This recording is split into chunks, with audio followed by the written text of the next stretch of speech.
Banakacherla project గురించి ప్రత్యేకించి ఓ పక్కన చంద్రబాబు గారు పవర్ పాయింట్ ప్రజెంటేషన్ ఇస్తే దాని మీద అంబటి రాంబాబు కీలకమైన వ్యాఖ్యలు చేశారు. సీఎం కాగానే జలయజ్ఞం ప్రాజెక్టుల మీద దృష్టి పెట్టిన వైఎస్ జగన్ గోదావరి నుంచి వృధాగా పోతున్న 280 టీఎంసీలను కృష్ణాకు మళ్లించేలా ప్రణాళిక రచించారు.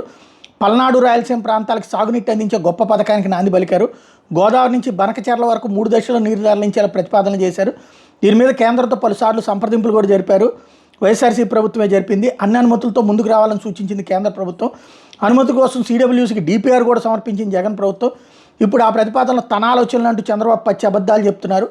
రాష్ట్రంలో కరువును రూపుమాపే నాయకుడు అంటూ చంద్రబాబుని ఆకాశానికి ఎత్తేసిన ఎల్లో మీడియా చివరికి ఈ ప్రాజెక్టు కూడా ప్రైవేట్ పరం చేస్తున్న చంద్రబాబు ప్రపంచంలో సాగునీటి ప్రాజెక్టులు ప్రైవేట్ పరం చేసిన దాఖలాలు లేదు. రైతుల ఆశలను కష్టాన్ని కూడా ప్రైవేట్ పరం చేస్తున్న చంద్రబాబు సంబంధించి దాస్తున్నారు అసలు విషయాన్ని అంటూ మండిపడ్డారు. వైఎస్ఆర్సీ ప్రభుత్వం 2022లో ఈ ప్రాజెక్టు సంబంధించిన ప్రతిపాదనలు సిడబ్ల్యూసీకి సమర్పించింది. సీఎం హోదాలో ఉన్న చంద్రబాబుకి ఈ విషయం తెలియదని ప్రశ్నించారు.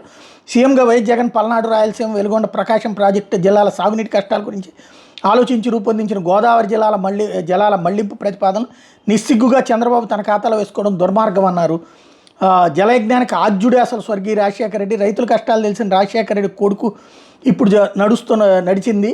ఇప్పటిదాకా ప్రభుత్వం 2004లో జలయజ్ఞం ప్రారంభించినప్పుడు గాలేరి నగరి, తోటపల్లి, హందిరినీవ, వెలుగొండ, వంశధార, పోలవరం తదితర ప్రాజెక్టులు రైతుల కోసం వ్యవసాయం సాగునీటి కోసం పూర్తి చేయాలని ఆలోచన చేసినటువంటి రాజశేఖర రెడ్డి ఆయన హయాంలో దాదాపు 23 ప్రాజెక్టులను పూర్తి చేశారు.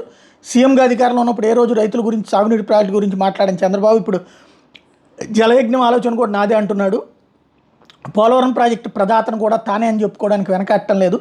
అబద్ధాల చంద్రబాబును ఆకాశానికి ఎత్తేస్తుంది ఎల్లో మీడియా అంటూ కీలకమైన వ్యాఖ్యలు చేసుకొచ్చారు.